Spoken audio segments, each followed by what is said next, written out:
Alright guys, I'm ready. Let's continue onwards. Sorry about that. If it keeps up, I'm gonna be really pissed. Seems good now. Oh, there you are. Alright, let's go in and see what they have to say.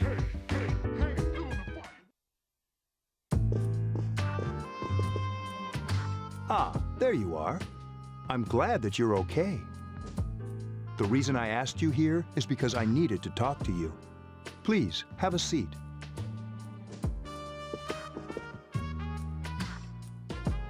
Oh, before that, I believe I mentioned him earlier, but this is Akihiko. How you doing? Okay, let me start off by asking you this. Would you believe me if I said that a day consists of more than 24 hours? Do you remember the night you came here? You had to have noticed the signs. The streetlights went out, nothing was working, there were coffins everywhere. Didn't it feel like you were in a different time? That's the dark hour, a time period hidden between one day and the next. I know how you feel. Who would believe such a story? But the dark hour occurs each night, right at midnight. It'll happen tonight and every night to come. Normal people don't realize it, since they're all sleeping inside their coffins. But that's not what makes the dark hour so interesting. You saw those creatures. We call them shadows. They only appear during the dark hour and attack anyone not in a coffin. It's our job to defeat them. Sounds exciting, huh? Akihiko, why are you always like that? You just got hurt the other day. Now, he does his work well.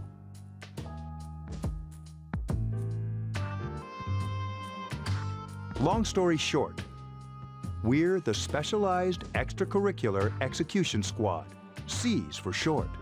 On paper, we're classified as a school club, but in reality, this group is dedicated to defeating the shadows. Mitsuru is the leader. I'm the club advisor. A shadow feeds on the mind of its prey. The victim becomes a living corpse. They're responsible for most of the incidents on the news, if not all of them.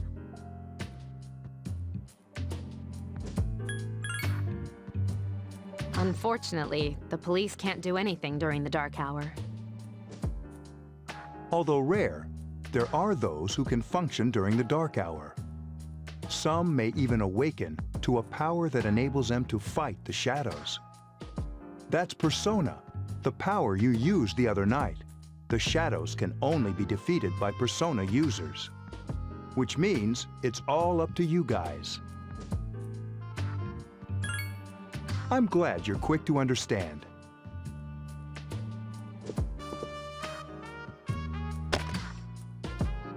What he's trying to say is, we want you to join us. We've prepared an evoker for you. We'd like you to lend us your strength. I was afraid you'd say no. Welcome aboard. Thank you so much. I'm really glad. Oh, I almost forgot. About your room assignment. Why don't you just stay here, in your current room? I don't know what the holdup is, but I guess it worked out in the end.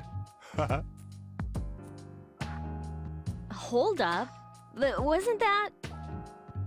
Oh, never mind. It doesn't matter anymore. Oh gods. I'm hearing voices! That's never good! Alright, we unlock our first social link. The Fool Arcana. Thou shalt have our blessings when thou choosest to create a persona of the Fool Arcana. Basically, whenever we make a new friend or a new group of friends, like we currently are, we'll gain access to a new social link. Excuse me. The C's group is that of the Fool Arcana, number 0, and is basically our Arcana as well. It's the one Orpheus is under. If we decide to create a persona that is aligned to the Fool Arcana, so let's say we want to create another Orpheus, it will gain a little bit of extra EXP when fused. Now, if memory serves, at level 10, which is the max level of the social link, you just gain straight up five and a half levels, which is obscene. So, pretty good to max these out, even if you aren't doing a mass social link playthrough.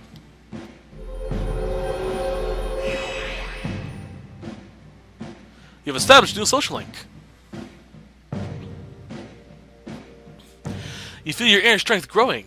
You recall what Igor said about the power of social links. Yay! Power!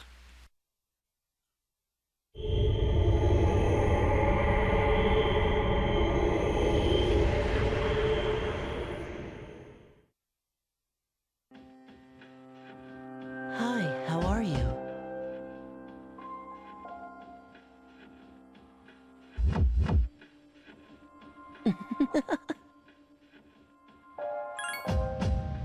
We've met before. Soon, the end will come. I remembered, so I thought I should tell you. The end of everything. But to be honest, I don't really know what it is. Oh, looks like you've awakened to your power. And an unusual power it is. A power that takes many forms, yet is bound by none.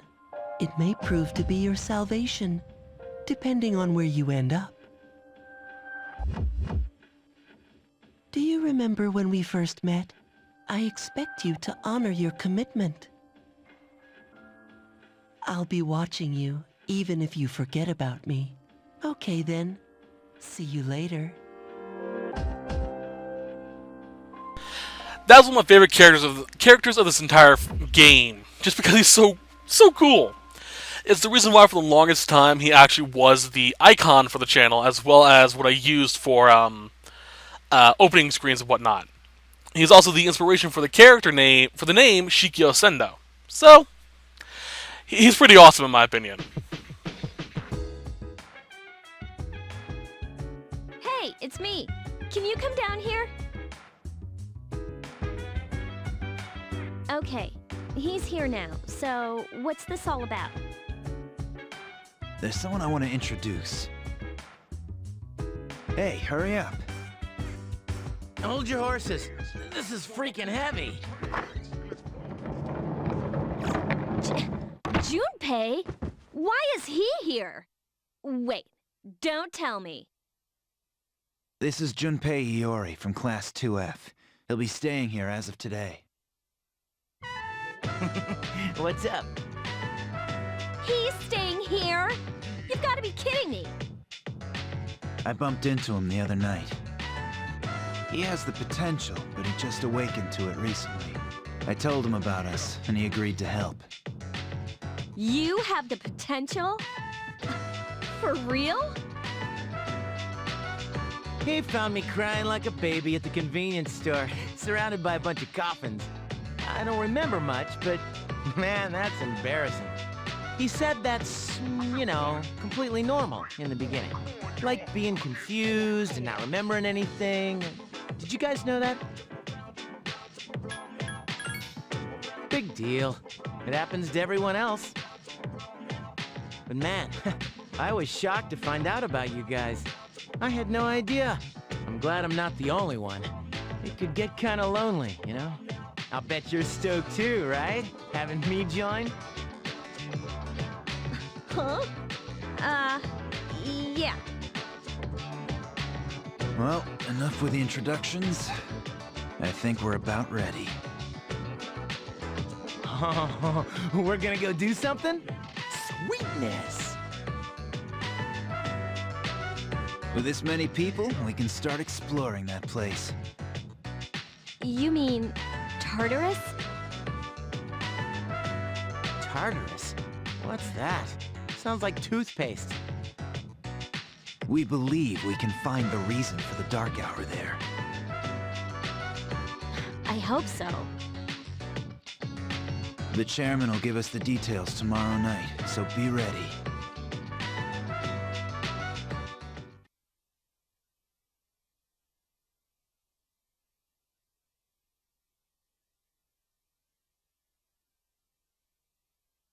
So we learned something new.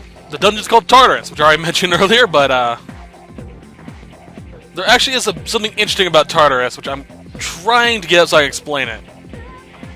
Hang on. If your conversation. Good morning. I'm always so drowsy on Monday mornings. Yeah, me too. The only thing you can do is sleep through the first period. Wait, tomorrow's when we have the morning assembly. I'm too lazy for that. I'll just pretend I didn't hear. Damn.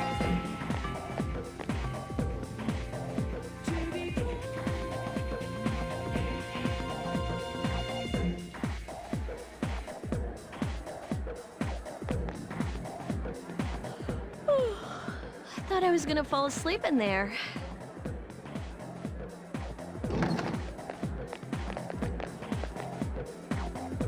Can I have a minute?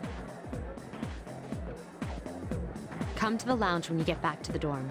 I have something to tell everyone.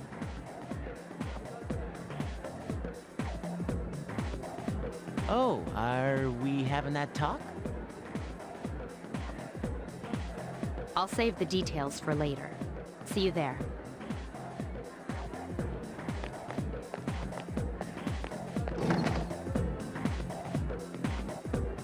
Wow, she didn't waste any time leaving.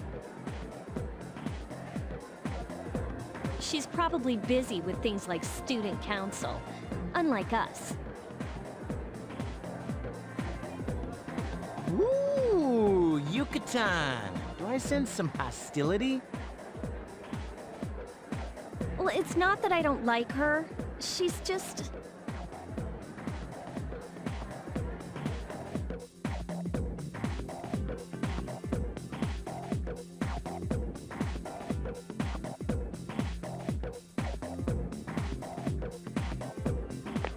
So much stuff's going on. Shit.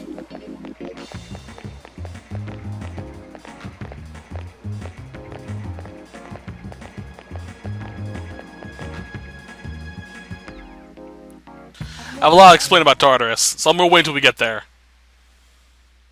It's actually all very cool.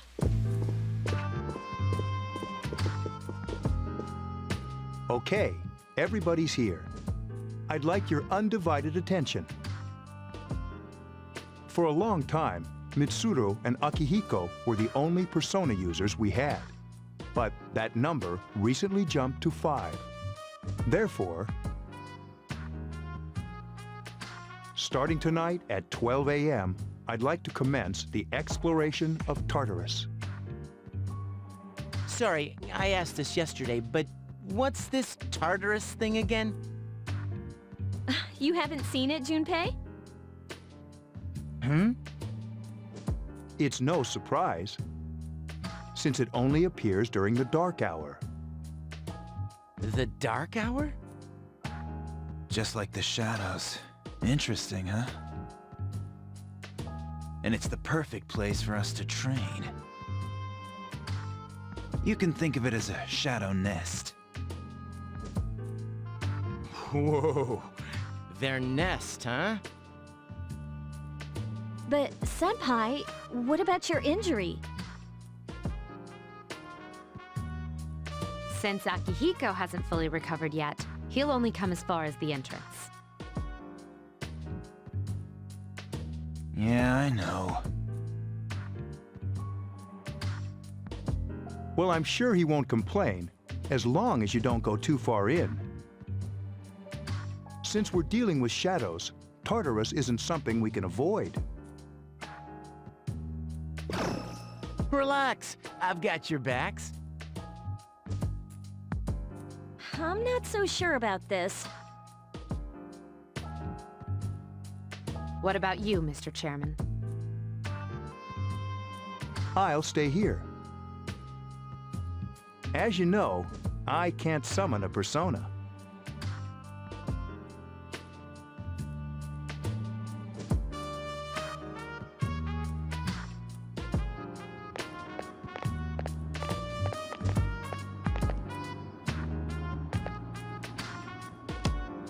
This is it? This is the place? Why here?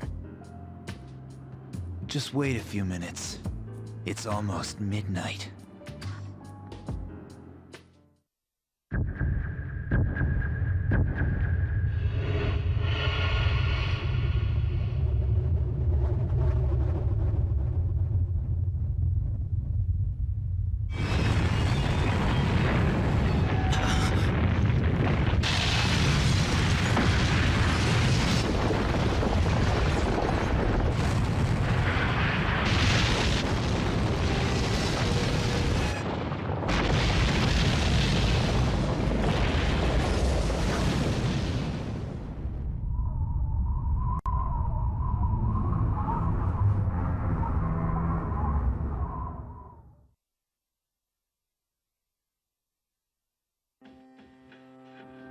This is Tartarus, the labyrinth that reveals itself during the dark hour. Labyrinth? What are you talking about? What happened to our school? Once the dark hour passes, everything returns to normal. This is the nest you were talking about? But why? Why'd our school turn into a giant tower? You don't know either? No. I'm sure it's complicated. Who cares anyway? It's not like it would change our minds about fighting. Well, maybe now we'll find out. Mitsuru and I have only gone in to take a peek. This'll be our first time exploring it. Exciting, isn't it? There has to be some sort of clue in here about the dark hour.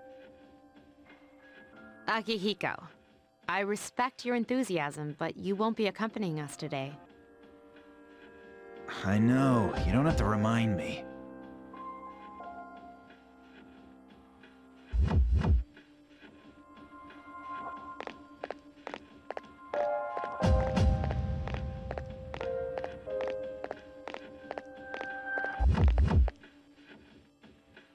Whoa.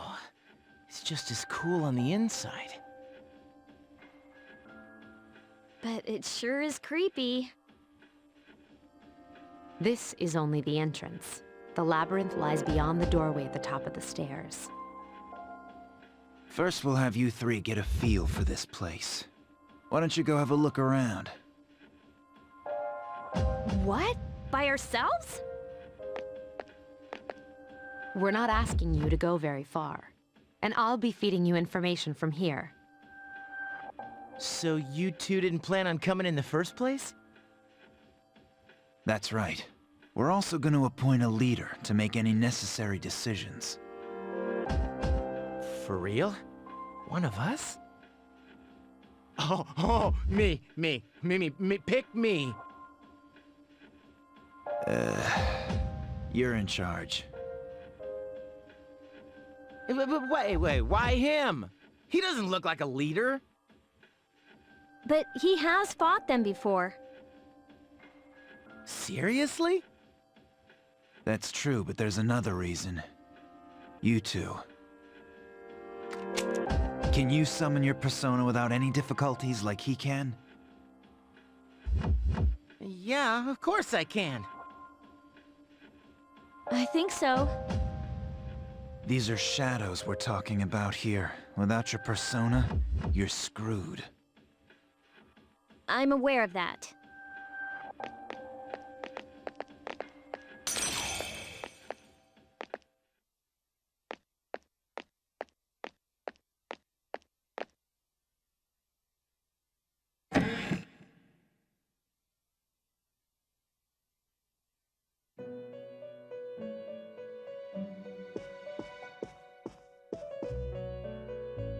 I've been waiting for you.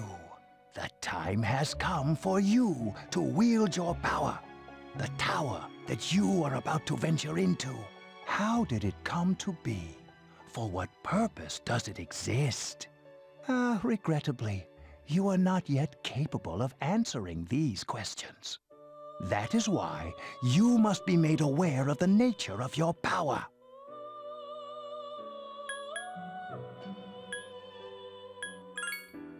Your power is unique. It's like the number 0.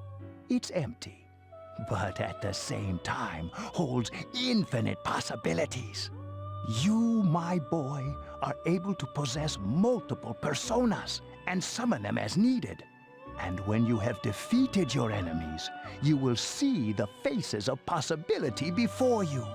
There may be times when they are difficult to grasp, but do not fear.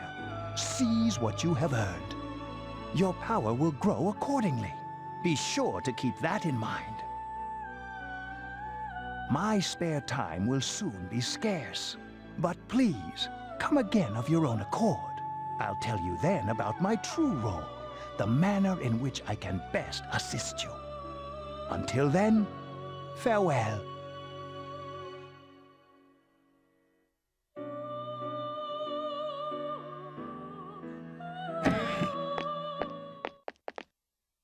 Hey, are you alright? Yeah, what's up? You look like a zombie. Don't tell me you just dozed off. You're like that coach who fell asleep during the championship game. Come on, man. You're supposed to be our leader. Cut him some slack. If nothing's wrong, then let's get going. Okay, a little bit of explanation about this place and Tartarus in its mythological origins. Now, Tartarus is originally from Greek mythology as well. This game is very heavy in Greek mythology. Now, originally, Tartarus is basically the equivalent of hell in Greek mythology. There's the underworld, and then there's Tartarus. The underworld is separate from the two, but Tartarus is found in the underworld. Basically, when someone dies, their soul is sent to the underworld, where they basically become ghosts of their former selves. They're not really aware of themselves or of anyone else around them. They're just sort of in existence. It's kind of like when you have that Twilight drug when you go to get a surgery done that doesn't really knock you out, but makes you forget everything that happens there. It's kind of like being on that. Things still happen and you still experience them, but you're not really consciously aware of them. Tartarus, however, are for people who have committed hubris, which is pride so great it is considered an affront to the gods, pretty much. Basically an abundance of pride. When someone has done something that has offended the gods, they are sent to Tartarus, and they are given a punishment suiting of their crime. For example, there is Sisyphus and King Tantalus. I'll tell you the story about Tantalus and reference Sisyphus. Now, Tantalus was the king of was a king, and he was put into Tartarus because he chopped up his son Pelops and boiled him, and then proceeded to feed him to the gods when he was invited to dine with them. Other stories say he stole the ambrosia from the gods and told its secrets to the people. Another says that he held onto a golden dog forged by Hephaestus and gave it to his friend Pandarus. Bunch of stuff like that, but basically he did a bunch of stuff that was really, really bad. His punishment, let's see here. Basically, his punishment is what turned the word Tantalus into, tantalizing. The verb meaning temptation without satisfaction. Basically, he was sentenced to stand in a pool of water beneath a fruit tree with a low branch. Whenever he reaches for the fruit, the branch will raise up just out of his grasp. And whenever he bent down to take a drink, the water would recede out of its way so he can't take a drink. Basically, that was his punishment. And over his head towered a threatening stone like that of Sisyphus. Sisyphus, he is basically well known for his crime and his punishment in Greek mythology, which is he can be freed from Tartarus so long as he pushes a giant boulder up the hill of a mountain and gets to the top. However, every time he gets just near the top, the boulder will slip out of his grasp and roll back down the hill.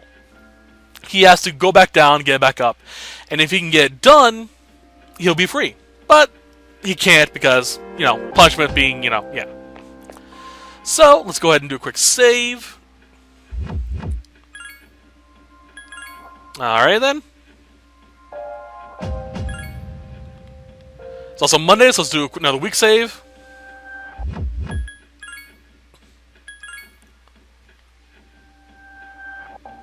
Alright, now I'm going to explain the personas of the other characters, because you should know all their characters. Now, fortunately they did fix this in P3P. You can't check out the other characters' personas or your equipment from your status menu, or from your triangle menu. You actually have to talk to them to find out what they have and whatnot. Kind of annoying, but eh. It's fixed in Persona 4 and P3P. But we can check their stats. So she uses a bow, which is pierce damage. She's really good with piercing damages. And her persona is Io. Now, Io is actually pretty interesting. I love the design for her. As you see, it's a beautiful woman bound and chained inside the head of a white cow. Io was a beautiful, beautiful woman, and Zeus basically went, I want some of that. And went down, seduced her, and wanted to, have his way with her. However, he knew that Hera was watching, so he covered the entire world with a thick fog. Hera looked down from Olympus down to the planet and went, Zeus is up to something, and decided to disperse the fog.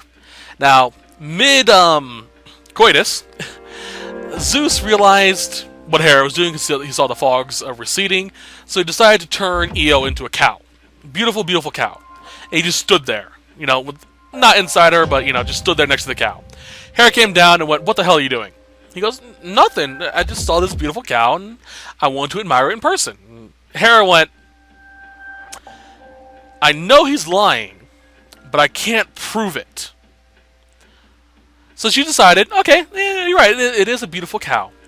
I want it as a gift. Zeus goes, what? I want it as a gift. And Zeus, Hera always pissed off at him, and decides to go, you know what, okay, fine, I'll give it to her as a gift, just to save face with her, He's like, oh, okay, sure, you can have her, and have the cow, and she goes, thank you. Puts it into a stable on Olympus, and has a 100-eyed giant stand guard. Now, what's cool about the reason why she chose him is because he had the ability to basically close his eyes, some of his eyes, and sleep that way while keeping the others open and keeping watch. So he could sleep while still watching. And Zeus, worried because he knew Io was stuck there, decided to send Hermes, the god of messenger god, who is the fastest thing ever, to free her. He eventually was able to trick the 100-eyed giant and ended up killing it and freed Io. There's more to the story, but basically that's the design, where the design for Io comes from, chained inside of a cow. She is a healing persona, so she'll be basically our white mage, but she also has Garu spell, so wind. As for Iori-san, he has a katana, by the way, bashing weapon. No, slashing weapon. He has Hermes, which I just described was the god of messenger god, very quick and light on his feet. It's where his design comes from, the wings allowing him to fly and stuff like that. So, pretty simple design there. Let's continue onwards. Into Tartarus itself. Now there are going to be multiple floors. Each floor has a group of bosses. Like I said earlier, you won't see me actually exploring, but you will see boss fights. So, this is it, huh? I hope I don't get lost. Can you all hear me? Whoa, is that you, Senpai? I'll be providing audio backup from here on out. Wait, you mean you can see inside here? It's my persona's ability. I'd like to join you, but the structure of Tartarus changes from day to day. That's why outside support is imperative. Well, that makes me feel a whole lot better. Now, based on your current location, you can expect to encounter enemies at any minute. They shouldn't be too tough, but proceed with caution. Practice makes perfect. Right. Got it. Why is she always like that? Okay then. So we'll get into the actual exploration of this. This, as well as very few times where we actually have to come here storyline-wise, will be the only time you'll actually see me roaming around. Snuff Soul? Try your best not to sell Snuff Souls or anything that heals your SP, because the only way to restore your SP outside of that is to return to the lobby, and you can't go back to the previous floor you were in. Basically, how to describe this properly? Trying to describe this. There's a device next to Iori-san. We saw that when we were out there. That is our teleporter. The teleporters are only accessible in boss floors. You do have access to teleporters in every other floor, but it's a one-way path. You're only able to go back to the ground floor. If you get to a boss floor, however, you're able to access one that will teleport you from there and back and forth. So those are checkpoints. So be careful with that. Your SP healing items will be monumentally helpful later on. Alright, so basically we have to run up and attack him with X. Hopefully we can get him without him seeing us. There we go. Talk about... Nope. Okay, so basically, we have a Cowardly Maya here. If you press L1, you can have Mitsudo-senpai, or Kirijo-senpai scan it, and she'll tell you a weakness or whatever you've learned about it after the scan.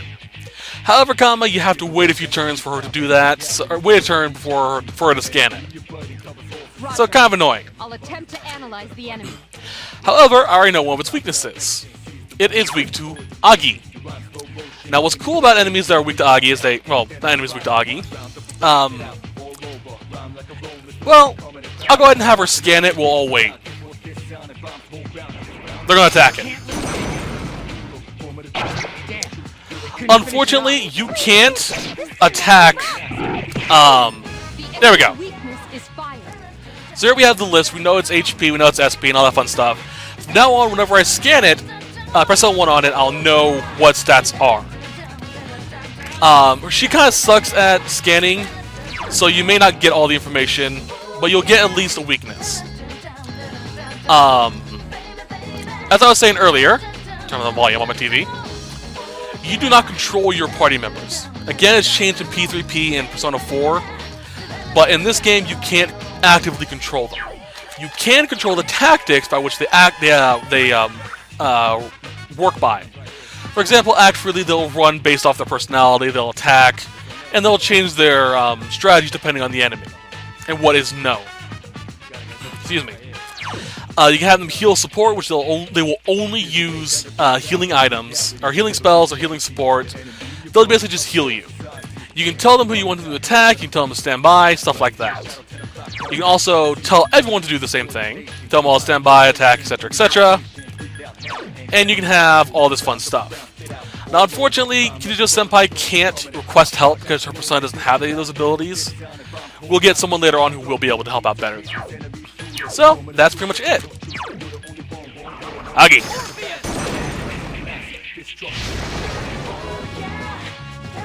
What a stunning victory. We'll get into more about stuff later on like that. We'll get into the weakness stuff later on. These are the stairs that allow us to go upstairs. Okay, I'm going to my menu real quickly and explain this because this is important. Never, ever, ever, ever, ever stay on a single floor too long.